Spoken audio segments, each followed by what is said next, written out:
Brought to you by Dogra A1 Digital Hearing Aid Center Jammu, offering special discounts for senior citizens and reimbursement scheme for government employees.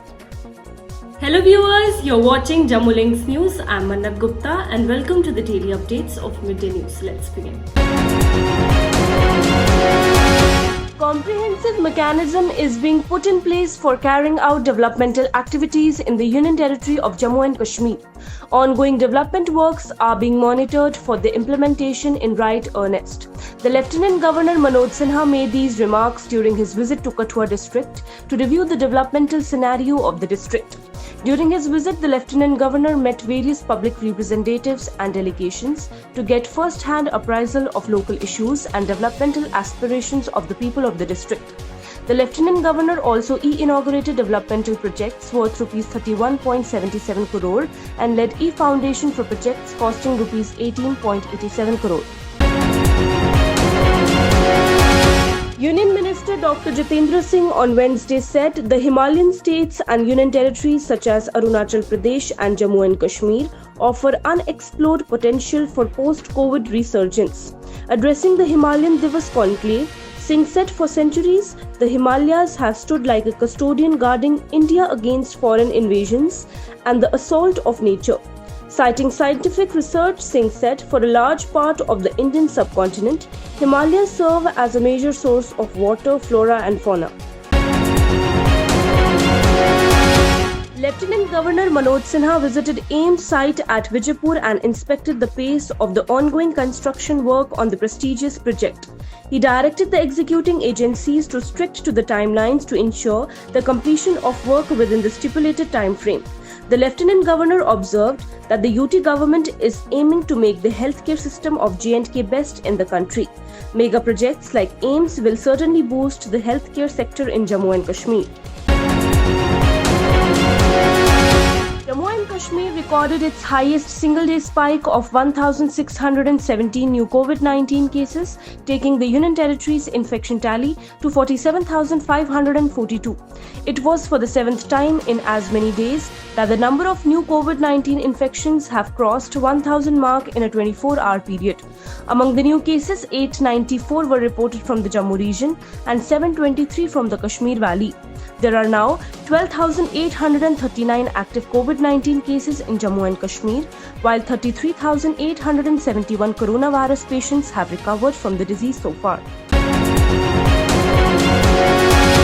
Jammu and Kashmir Lieutenant Governor Manoj Sinha on Wednesday visited forward areas along the international border in Samba district and reviewed the security setup.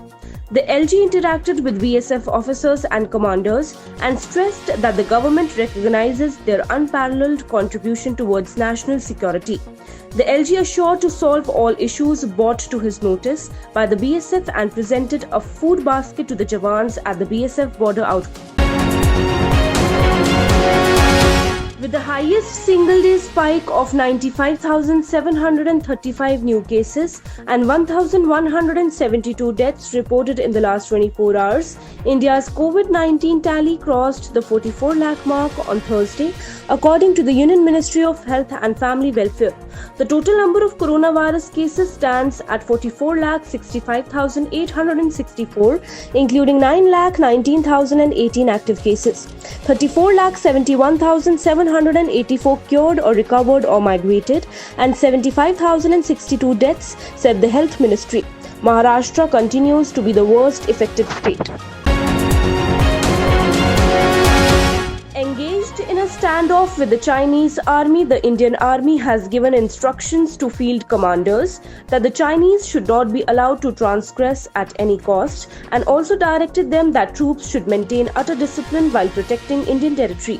The field commanders have also been told that while patrolling their respective areas of responsibility or accomplishing any task, there should not be any extra display of strength or overuse of force. The Jammu and Kashmir government has evacuated about 4,15,729 JK residents stranded in other parts of the country due to COVID lockdown via Lakhanpur and through special trains and buses till date, amid strict observance of all necessary guidelines and standard operating procedures.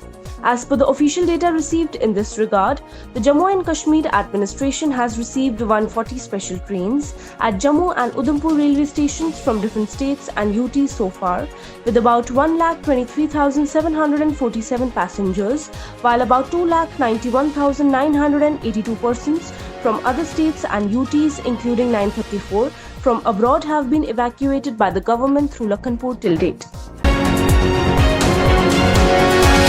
Pakistan Army violated ceasefire on Wednesday by resorting to heavy firing and mortar shelling in forward areas in Jammu and Kashmir's Poonch district. Indian Army retaliated befittingly. There was no report of any casualty on the Indian side. A 38-year-old woman was allegedly raped and killed by a man in Samba district of Jammu and Kashmir. The accused, identified as Puran Chand alias Bittu, 32 from Bishna area of Jammu, was arrested within 24 hours of the crime from his native village. उसको एंटाइज करता था, sexually harass करने की कोशिश करता था, तो ये काफ़ी टाइम से इसको हरासमेंट चल रही थी और ये during the course of inquiry निकल आया। इसके हस्बैंड से को एग्जामिन किया गया, बाकी आगे पीछे के व्यक्तियों को एग्जामिन किया गया, तो ये सामने आया।